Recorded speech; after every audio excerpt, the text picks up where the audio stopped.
Hello! I want to preface this video by saying this is not an academic review, okay? It is my opinion as a failed English student. Well, not failed actually. I did get my degree.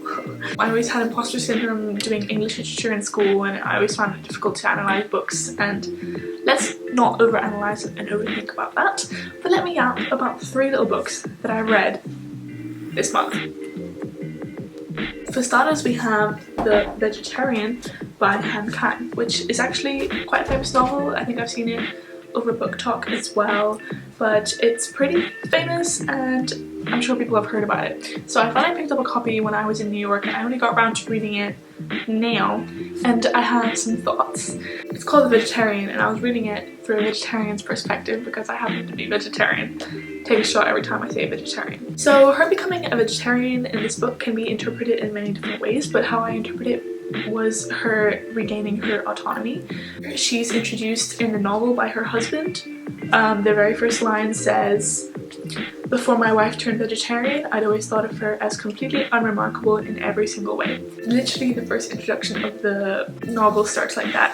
So I understood that becoming a vegetarian, renouncing meat, was her way of becoming autonomous because nobody had ever treated her as an autonomous being. It is also a metaphor for capitalism in some ways. I've read some essays about it, but I'm not going to go too in depth into that. I liked how everybody spoke of the main character and she never introduced herself. It was never in her point of view. It was always written either by her husband, her sister's husband, or her sister herself. They always talk about her. She never introduces herself. So again, lack of autonomy, because people are always talking over her, introducing her, so all these conceptions and character traits that we have of her are described and enlisted by other people. So we are just viewing her. She's like an object, a fascinating object as such, and that's what her sister's husband ends up becoming obsessed with. He is an artist and he takes advantage of this woman who's clearly having some kind of psychotic break, and in the name of art he sexually abuses her or molests her, because I don't think she was able to consent at that time. Yeah, I don't want to go into spoilers, but that is how she has a lack of autonomy because people are constantly using her. So I think her becoming a vegetarian was her regaining autonomy. Yeah, this book angered me because every single male character is an absolute pig. Her husband, most of all, a disgusting piece of crap of a man. Her own father, a piece of shit. Her sister's boyfriend, a fucking psychopath. So a lot of female rage. And I think that book also talks about female rage because look at the cover itself, it's red, and like she has dreams of all the meat she's consumed bloody, raw, red. I think it could be used as an analogy for rage, like female rage. In a nutshell, The Vegetarian was a very fascinating book. I will say I was slightly underwhelmed because it has kind of a big hype over it and many people had talked to me about it, and then when I finally read it I was like, oh, okay.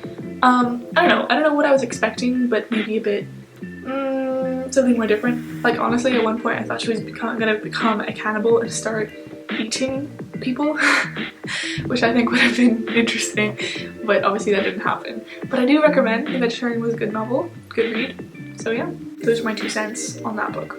Moving on. Next up, we've got the highly controversial Diary of an Oxygen Thief, which fascinatingly is written anonymously, which I think is for the best because it's highly misogynistic and problematic. But suffice to say, I did enjoy this book despite it being written from a narcissistic perspective who likes abusing women. Let me read the first paragraph of this novel to you so you can understand where I'm coming from.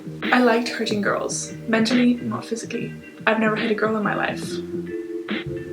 So yeah, instantly it's like, what the fuck. But the book did drag me in, whether I liked it or not. I was adamant not to like it when I read those first lines because I was like, here we go, here we go. It's an incel's point of view, it's an incel's pod.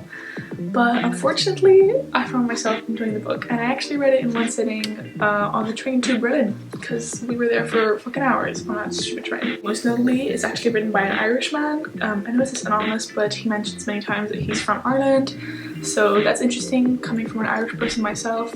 I could understand what he was talking about sometimes when he was mentioning Dublin. I was like, oh wow, Dublin.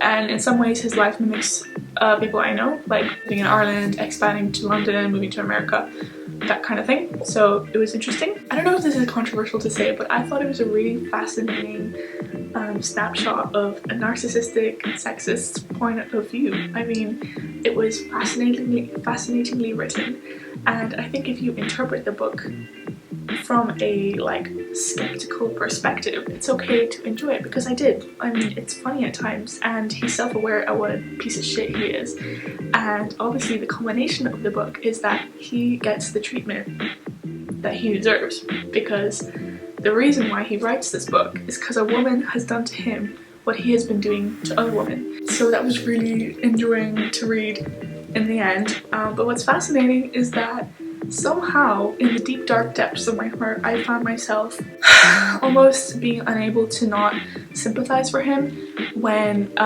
this woman is like giving him what he deserves, because he deserves that, he's an actual piece of shit. And it's just so masterfully written that I can't help but feel a touch of sympathy for him in the end. But obviously I have no real sympathy for this man because he's an actual jackass, an actual misogynist, but I will say the book was entertaining to read.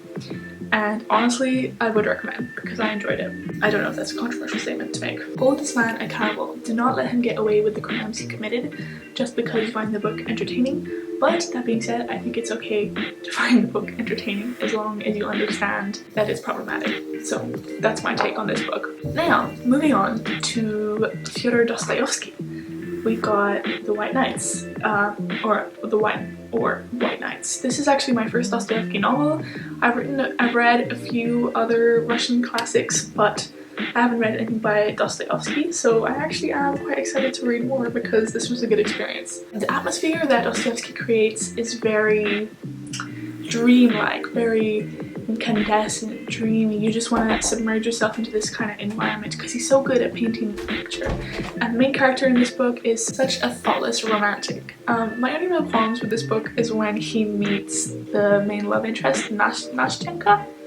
Is that her name? Let me just double check. Nastyenka. When he meets Nastyenka, which if you put yourself into her shoes, it's just kind of bizarre. Like this man saves her from a creep, but then he proceeds to be the creep, but not in like a creepy way, more so in a kind of nice guy incel. I've never spoken to a woman before in my life. Like, he meets this woman for the first time and spills his like life story to her, and he's like, oh my god, I've never spoken to a woman before in my life, this is so new to me, it means so much to me. And like, okay, sure, I know he's a dreamer, I know that's the point of the book, but at the same time it's just like, alright man, you're doing a bit too much, calm down. I think that's just what introverted people were like back then. Not to spoil the ending, but I thought it was the best part of the book, where this woman that he falls in love with, who promises that she'll love him back, ends up leaving him for the man that she originally loved, and she kisses him goodbye and runs off into this man's arms, and then he never sees her again, which I think is so poignant and beautiful. So that really cemented my like for the book. First encounter with Dostoevsky, broski is a yapper. He will yak your ear off. I'm excited to read more Yap Ruiners by him. So yeah, those are the 3 small books I read this month, and those are my opinions on them, and I do recommend all 3. So if you ever read them, let me know what you think. That's all for today. See you in the next one.